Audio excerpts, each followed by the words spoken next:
नमस्कार दोस्तों, स्वागत है आप सभी का अभ्यास में। तो आज हम अपने जो पिछले 2 लेक्चर हमने 3 लेक्चर कवर कर चुके हैं, लेकिन हमने पिछले 2 लेक्चर से ही क्वेश्चन आंसर करेंगे, क्योंकि अभी जो हमारा तीसरा लेक्चर चल रहा है सिंधु घाटी सभ्यता, वो अभी इनकम्प्लीट है। उसमें भी 2-3 पार्ट उसके आने बाकी हैं। तो हमने जो स्टोन एज को अच्छे से कवर किया, उसके बाद हम लोगों ने ताम्र पाषाण काल देखा था। स्टोन एज को हम लोगों ने अच्छे से कवर किया।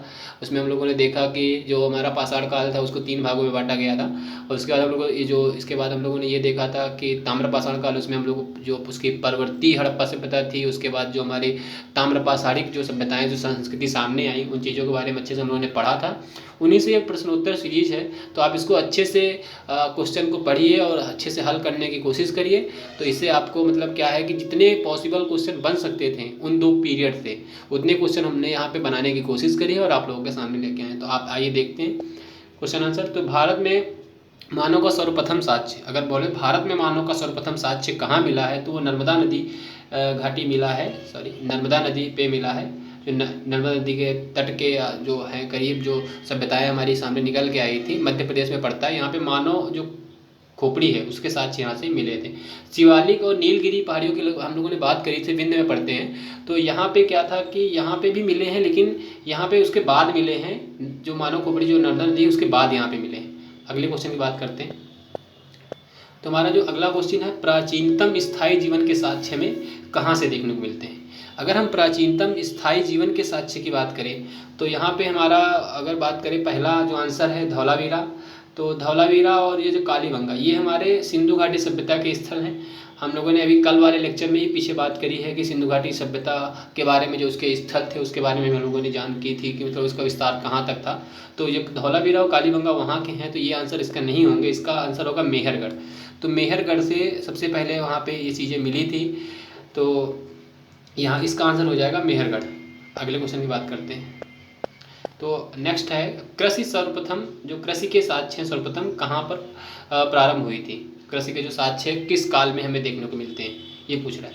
तो अगर हम बात करें अपने यहाँ जो हमारा स्टोन एज था, तो स्टोन एज में इसको हम लोगों ने डिवाइड किया था 3 काल में। हम लोगों ने इसको डिवाइड किया था स्टोन एज को तीन पीरियड में हम लोगों ने इसको डिवाइड किया। उसमें एक हो जाएगा हमारा पूरा पाषाण काल, मध्य पाषाण काल और नव पाषाण काल। तो हम लोगों ने ये देखा था जो नव पाषाण काल था वो हमें एक क्रांति का काल देखने को मिलता है। गार्डन चाइल्ड ने ये चीज़ बोली थी कि वह क्रांति का काल था, वहाँ हमें हर एक चीज़ देखने को मिलती है। वहाँ पे मनुष्य आग का भी प्रयोग करता है। अगर बेसिक जानकारी उसको पूरा पाषाण काल में थी, लेकिन वो उसका प्रयोग नव पाषाण काल में करता है।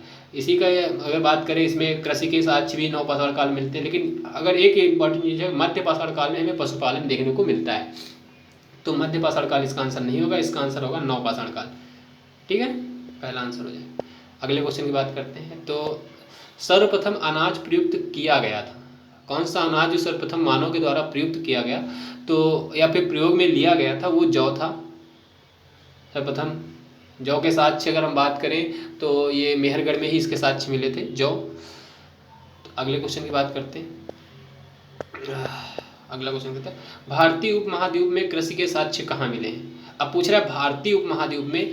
तो अगर हम भारतीय उपमहाद्वीप की बात करें तो अभी मतलब क्या है कि अभी कुछ साल पहले ये हमारे यहाँ जो संत कबीर नगर है, लहुरा देव, और वहाँ पे पड़ता है, एक स्थान पड़ता है, यूपी में है। तो वहाँ पे हमें कृषि के साक्ष्य मतलब यहाँ पे मिले हैं चावल, जो है ना, चावल के साक्ष्य यहाँ पे मिले लगभग 8000। अगर हम बात करें मेहरगढ़ की बात करें, ये हमारा पाकिस्तान में पड़ता है मेहरगढ़, यहाँ पे 7000 के आसपास मिले थे बीसी के आसपास, यहाँ पे 8000 बीसी के आसपास मिले। तो अभी अगर करेंटली देखें इसका आंसर, तो इसका आंसर लहुरा देव हो रहा है। तो इसका आंसर लहुरा देव हो जाएगा। अगले क्वेश्चन की बात करते हैं। तो यहाँ पे कुल्ली हवा नहीं होगा, मेहरगढ़ भी नहीं होगा, टोकवा भी नहीं होगा, वह लहुरा देव हो जाएगा। अगले क्वेश्चन की बात करते हैं। तो अगला क्वेश्चन है, किसे चालकोलिथिक युग कहते हैं। सीधा सीधा क्वेश्चन पूछ रहा है, किसे चालकोलिथिक इस युग कहते हैं। तो जो हमारा ताम्र पाषाण काल था, इसको हम कॉपर एज भी कहते हैं, कॉपर एज भी कहते हैं इसको हम। ठीक है, और यही हमारा चालकोलिथिक पीरियड भी था। ठीक है, अगले क्वेश्चन की बात करते हैं। अगर हम बात करें इसमें चालकोलिथिक, इसमें पूरा पाषाण काल हो जाएगा ना ये। उसके बाद नव पाषाण काल, इसको नियोलिथिक कहते हैं, लौ इसको आयरन एज भी बोलते हैं। तो अभी हम आगे देख लेते हैं। तो किस स्थल में पाषाण संस्कृति से लेकर हड़प्पा संस्कृति तक के सांस्कृतिक अवशेष मिले हैं। अगर पूछ रहा है पाषाण संस्कृति से हमारा जो स्टोन एज था उससे लेकर हड़प्पा सभ्यता तक के अगर साक्ष्यों की बात करें, उसमें दो हमारे नीचे वाले वैसे ही हट जाएंगे, कोट दीजिए। और कालीबंगा ये हमारे हड़प्पा संस्कृति के स्थल थे, या फिर इसको सिंधु घाटी बोल दीजिए, या फिर सैंधव सभ्यता बोल दीजिए। कल हम लोगों ने इसकी उत्पत्ति के बारे में बात करी थी। इसमें सरस्वती सभ्यता आती है। फिर आप या बात कर लीजिए मोहन, इसको सिंधु घाटी सभ्यता भी कहते हैं, इसको प्रथम नगरी सभ्यता भी कहते हैं। ये हमारी सब हड़प्पा संस्कृति के ही नाम है। हड़प्पा संस्कृति के नाम क्यों पड़े थे इसके बारे में हम लोगों ने अच्छे से पढ़ा था। लेकिन अगर बात करें इसमें, तो इसमें इसका आंसर हो जाएगा मेहरगढ़। ठीक है, इसका आंसर मेहरगढ़ हो जाएगा। अगले क्वेश्चन की बात करते हैं। तो नौदा टोली किस राज्य में पड़ता है? नौदा टोली हमारा मध्य प्रदेश में पड़ता है, मध्य प्रदेश में पड़ता है। अगर बात करें ऊपर के दो राष्ट्र की, तो यहाँ पे हमारा दैमाबाद पड़ेगा, ये भी सिंधु घाटी हो जाएगा। यहाँ पे हमारा कालीबंगा, लोथल, धौलावीरा, कालीबंगा नहीं पड़ेगा, सॉरी, धौलावीरा हो जाएगा, या फिर लोथल हो जाएगा, गुजरात में हो जाएगा। छत्तीसगढ़ में कोई भी स्थल नहीं मिला है छत्तीसगढ़ में। ठीक है, तो क्योंकि छत्तीसगढ़ अभी जो हमारा था छत्तीस उत्तर झार, ये 2000 में इसका मतलब विभाजन हुआ है मध्य प्रदेश का, इसको तोड़ा गया था, तो छत्तीसगढ़ उसी से निकल गया था। ठीक है, तो इसमें मध्य प्रदेश का आंसर हो जाएगा। मध्य प्रदेश हो गया। अगर बात करें यहाँ पे जो, अगर बात करें हथनौरा, ठीक है, मेन जो अगर बात करें, जो पहले क्वेश्चन की बात करें, तो हथनौरा में ही मिले थे उसके मानव कंकाल खोपड़ी के साक्ष्य। ठीक है, तो आप ये चीज़ें ध्यान रखिएगा। अगले क्वेश्चन की बात करते हैं। बृहत पाषाण स्मारक की पहचान की गई थी।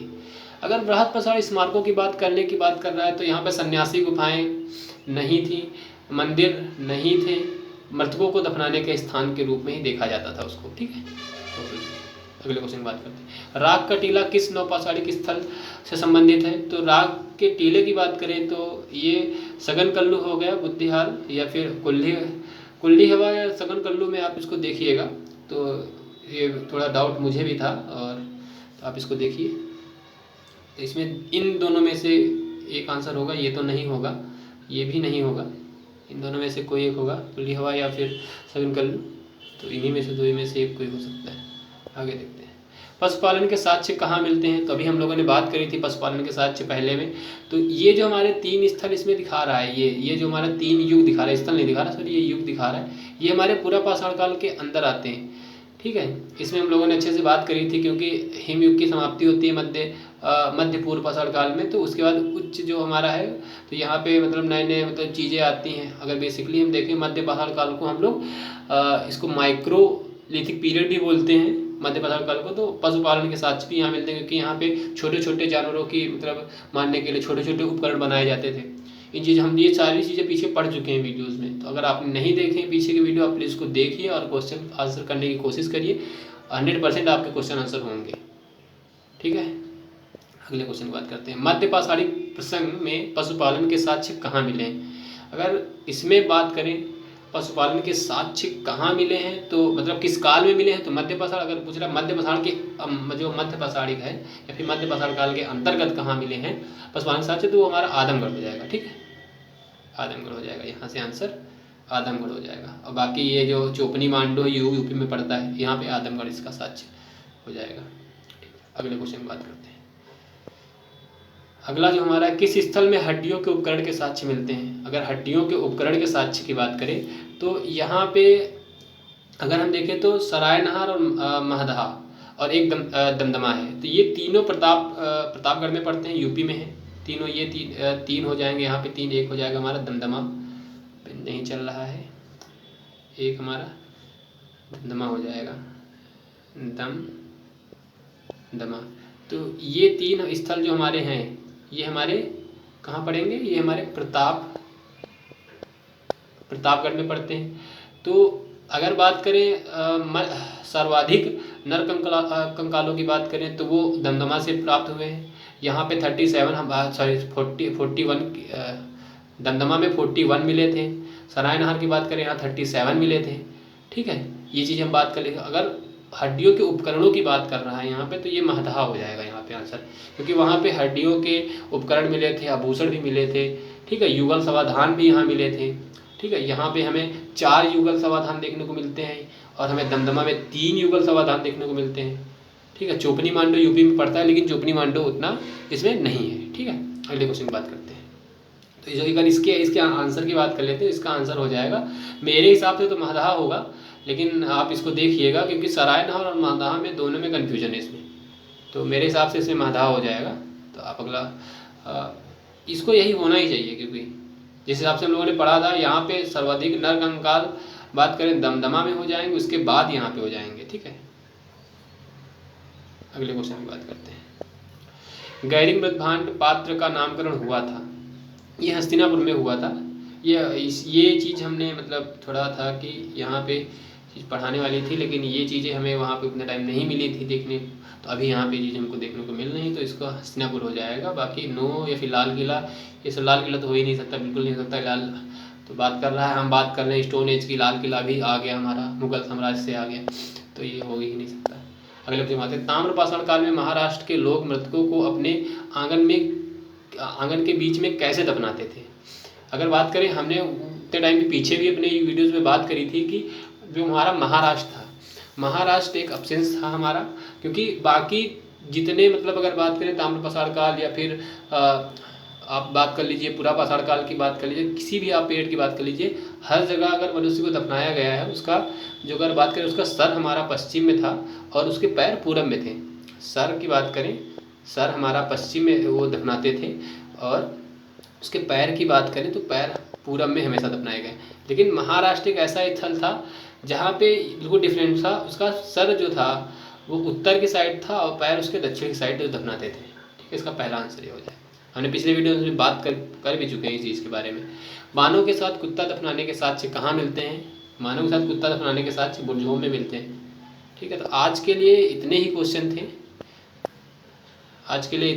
थे, तो आप आई होप कि ये जो 16 क्वेश्चन हम लोगों ने किए हैं या फिर 16-17 जो भी क्वेश्चन हम लोगों ने किए हैं, तो ये आपको अच्छे से समझ में आए होंगे। और ये सारे क्वेश्चन, इतने ही क्वेश्चन लगभग बन पाते हैं इन 2 जो वीडियो हम लोगों ने पीछे कवर किए हैं, और लगभग सारा सिलेबस हम लोगों ने पीछे कवर भी किया है। या पुरापाषाण काल की बात कर लीजिए, फिर ताम्रपाषाण की बात कर लीजिए। अभी हमारा इंडस वैली से चल रहा है, तो इंडस वैली में भी पहला लेक्चर हमारा आ चुका है। अभी इसके बाद कल इसका सेकंड लेक्चर आएगा इंडस वैली का, तो आप प्लीज़ उसको देखिएगा। और इस वीडियो को भी आप अच्छे से अच्छे इसको शेयर करिए, ज़्यादा से ज़्यादा इसको शेयर करिए। अगर वीडियो पसंद आया तो प्लीज़ इसको do like and share subscribe. Thank you so much.